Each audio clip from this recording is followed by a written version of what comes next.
prévention routière. Parce que prévenir, c'est mieux que guérir. Une rubrique présentée et animée par Princesse Sylvie Django de l'association ADRA. Alors bonjour Sylvie, aujourd'hui on va parler des accidents de la route. Bonjour à toutes et à tous, Princesse Sylvie Django. Alors quelques chiffres d'abord peut-être pour commencer.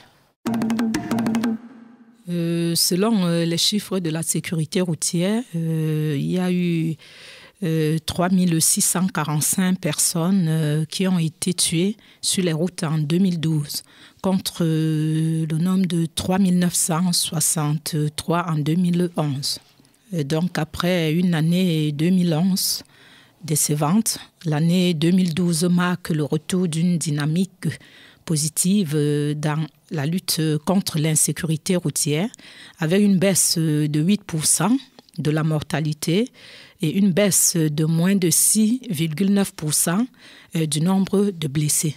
Donc, cette amélioration du nombre de tués a bénéficié aux usagers de deux roues motorisés, entre 848 tués, 13,5% aux piétons et 582 tués, moins 7,1% aux automobilistes, 1885 tués, moins 8,6%, ainsi qu'aux usagers de poids lourds, 57 tués, moins 14,9%. Le nombre de cyclistes tués a par contre augmenté et 155 tués, plus 9,9%.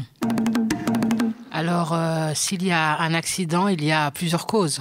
Oui, s'il y a un accident, il y a toujours plusieurs causes. Plusieurs causes entrent en considération. Il y a par exemple les accidents et la gravité de leurs conséquences qui s'expliquent bien souvent par une combinaison de facteurs liés à un conducteur, au véhicule, à la route, aux conditions de circulation, aux secours. Les facteurs humains en particulier apparaissent dans plus de 90% des accidents corporels. Et donc, certains facteurs sont relevés systématiquement par les forces de l'ordre après qu'un accident a eu lieu. Quand un accident a eu lieu, alcoolémie, choc contre un obstacle fixe, conditions météorologiques, etc. Donc, d'autres facteurs, et non des moindres, ne sont pas systématiquement recherchés. Cas difficile à déterminer avec les précisions. Il y a entre parenthèses la vitesse, la fatigue, la somnolence que nous connaissons tous, distraction, téléphone au volant, le non-respect des distances de sécurité.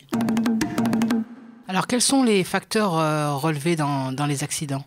Les facteurs relevés dans les accidents, par exemple, conduite sous influence d'alcool, dont l'alcoolémie positive d'un conducteur est présente dans les accidents causant 30,8% des tués sur la route. Et la vitesse excessive, donc ce facteur n'est pas comptabilisé dans les statistiques d'accidents. D'autre part, les vitesses réelles des véhicules sont mal connues des pouvoirs publics, car avec des avertisseurs communautaires, les véhicules ralentissent au droit des points de mesure selon les estimations.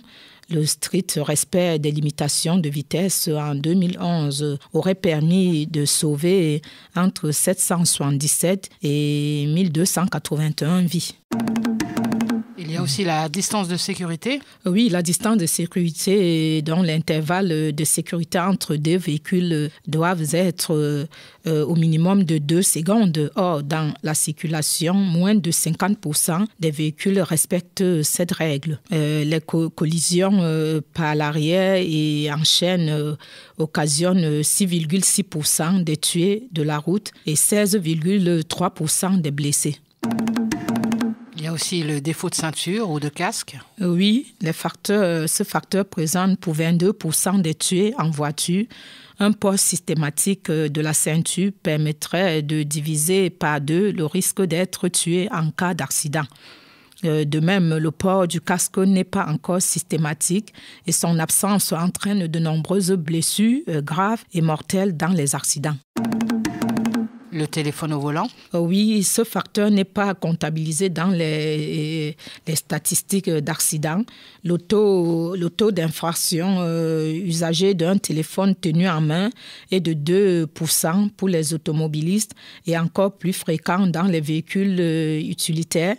Téléphoner au volant multiplie par 4 le risque d'avoir un accident corporel, bien sûr. Et puis la présence d'obstacles fixes, par exemple des arbres ou véhicules en stationnement, des murs, des poteaux, des panneaux de signalisation, bordures de trottoirs. Facteur présente pour les accidents occasionnant 36,5% des tués. Protéger les usagers des arbres et poteaux situés à proximité immédiate de la chaussée permettrait d'épargner de nombreuses vies incomptées. Alors il y a aussi la fatigue et la somnolence au volant. Oui, la cause malaise-fatigue apparaît dans 8% des accidents mortels sur l'ensemble du réseau, atteint même 21% sur les autoroutes. Ce risque apparaît de jour comme de nuit. Et puis la conduite sous influence du cannabis. Oui, les tests relatifs aux stupéfiants appliqués aux victimes des accidents sont très rares pour aboutir à des données statistiques fiables. Le risque est multiplié par 14 en cas de consommation conjointe de cannabis et d'alcool. Et enfin, un dernier facteur, la conduite sans permis, avec un permis inadapté ou alors sans assurance. Oui, facteur présent pour les accidents occasionnant 4% des tués. Voilà, puis bien sûr, il y a d'autres facteurs, qu'ils soient liés au comportement, à l'état du véhicule ou à celui des infrastructures, entrent également en jeu. Oui, malheureusement, tout entre en jeu en fin de compte, quoi. Donc peut-être pour conclure, les choses à éviter, l'alcool? Oui, les choses à éviter, l'alcool et le cannabis, puisque nous venons de dire que tout entre en compte, conduit en prenant 5 minutes de sommeil, 5-10, pourquoi pas, bien se reposer avant de se déplacer, puisqu'on met sa vie en danger et celui des autres. Respecter les vitesses, puisqu'il y a les panneaux. On a cette grâce en Europe d'avoir les panneaux partout, dont nous ne pourrions pas donner de raison. Il y a des panneaux de signalisation dont il faut respecter les vitesses. À chaque panneau, se mettre à l'évidence, respecter les vitesses, faire un contrôle de la voiture avant de prendre la route et gonfler ses roues aussi, parce que quand on est en pleine route et qu'on a un problème de pneus dégonflés, c'est aussi un problème qui peut faire un carambolage, ainsi de suite. Donc, prévenir vaut mieux que guérir.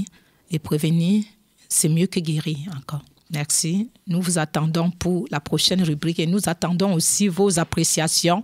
Nous attendons que cela, car nous ne pouvons pas sans vous et vous sans nous. Je vous remercie, Princesse Sylvie Django. Prévention routière. Parce que prévenir, c'est mieux que guérir.